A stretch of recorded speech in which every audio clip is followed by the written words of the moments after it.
The night before it began, the strangers sat around their fire laughing. The smell of roasting meat filled the air, thick, tempting, and familiar.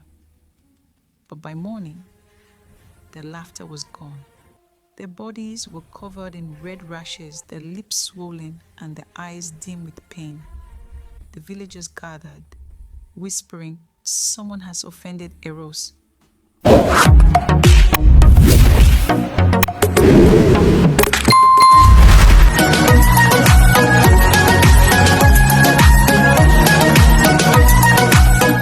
Long ago, before Orogun became the home it is today, the people lived near Abo, close to the great Benin traders.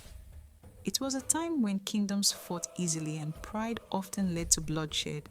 The Orogun people were peaceful farmers and hunters. But one day, a quarrel broke out between them and the Benin traders over the price of goods. The argument grew, and soon spears were lifted and men died. When word reached Benin, the Orogun people trembled. They knew the strength of the Benin warriors. Their ancestors gathered under the big Ogba tree and decided, "We must leave this land before Benin strikes."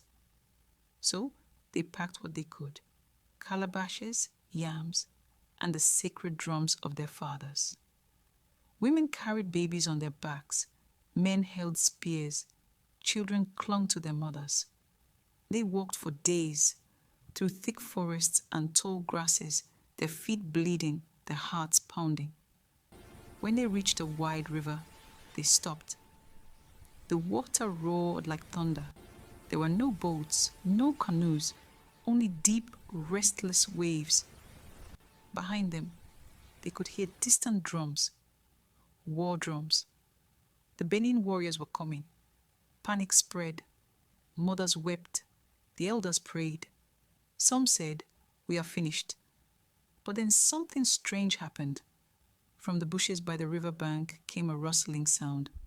The people turned and saw large Nile monitor lizards crawling toward the water. Dozens of them, their long tails swaying. The villagers froze in fear. But instead of attacking, the lizards slid into the river and began to line up one after another, forming a bridge with their bodies. The oldest man of Wotu raised his staff and shouted, "It is Erose! The God of our fathers has sent his messengers." One by one, the villagers crossed, first the children, then the women, then the men. Their feet stepped on the slippery backs of the lizards, but none fell. When the last person crossed, the lizards broke apart and disappeared into the forest. There was silence. Then the people fell to their knees, crying with joy and gratitude. From that day they swore, "We shall never harm the Ogborigbo. They are our saviors."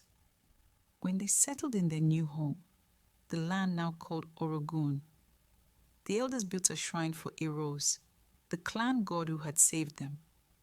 They declared a sacred taboo. No one must kill or eat the Nile monitor lizard. Anyone who broke this law would fall sick, their body covered in rashes, their soul tormented, until they went to the shrine for cleansing with native chalk and sacred sand. The people kept the vow. Years passed, and generations came and went. But the Ogborigbo remained free. They crawled across the fields into courtyards, and sometimes even into kitchens. Children played with them, feeding them bits of yam. Women smiled when they saw them, saying, "Our protectors have come to greet us." When one died a natural death, the villagers buried it like a person. They wrapped it in white cloth, beat slow drums, and wept as if a relative had died. In Orogun, the Nile monitor lizard was not just an animal, it was part of the family. Many years later, word spread of the peaceful and beautiful Orogun. Travelers and tourists began to visit, eager to see the sacred lizards that walked freely among humans. One sunny afternoon, a group of strangers arrived. The villagers welcomed them with smiles, palm wine, and roasted plantain. The chief elder told them the story of their ancestors, how the Ogborigbo had formed a bridge to save them from war. The strangers were amazed. They watched as the lizards moved slowly across the village paths, unafraid. But one of the visitors, a man named Okwute, laughed. "I have eaten this meat before," he said to his friends. "In my town, it is sweet and tender." "How can anyone forbid it?" The others laughed nervously, but one woman said, "Be careful, Okwute." "You heard the story." Okwute only smiled. "Stories are just stories," he said. For days, the visitors explored the forests and rivers of Orogun. They took pictures, danced with the villagers, and marveled at how the lizards wandered so freely. But Okute's desire grew stronger. Each time he saw the lizard's shiny skin and thick tail, he remembered the taste. One quiet evening, while the others sat outside their hut, Okute picked up a piece of wood and began sharpening one end with a small knife. His friend Tunde looked at him and asked, "Okute, what are you doing with that stick?" He smiled faintly and said, "Nothing, just passing time." He kept scraping the stick until it was sharp like a spear. When no one was watching, he hid it behind their hut. The next morning, they planned another tour of the forest. But halfway through the walk, Okwut stopped and pressed his stomach. "I'm not feeling well," he said. "I'll go back to rest." His friends nodded and continued walking. But Okwut didn't return to the hut. He quietly turned down a narrow path into the forest. The birds were silent, the air still. He reached the place where he had hidden the sharp stick. Picking it up, he crouched behind a tree, watching a large Nile monitor lizard crawl slowly across the red earth. Without hesitation, he crept closer and thrust the stick into the lizard's side. The animal struggled weakly, its tail beating the ground before it lay still. Okwut stood over it, breathing hard, a mix of fear and excitement on his face. He looked around quickly, dragged the lizard into a small clearing, and began preparing his secret meal. When his friends returned, they asked, "What are you cooking, Okwut?" "It smells delicious." He smiled. "Just bushmeat," he said. They all ate. The meat was so soft, rich, and full of flavor. Someone joked, "Hope this is not the sacred Ogborigbo we're eating." Okwute laughed loudly. "Sacred? My brothers, there's nothing sacred about good food." They all laughed and continued eating, not knowing the danger that awaited them. That night, Okwute couldn't sleep. His skin began to itch. By morning, his body was covered in red rashes. The others soon felt the same.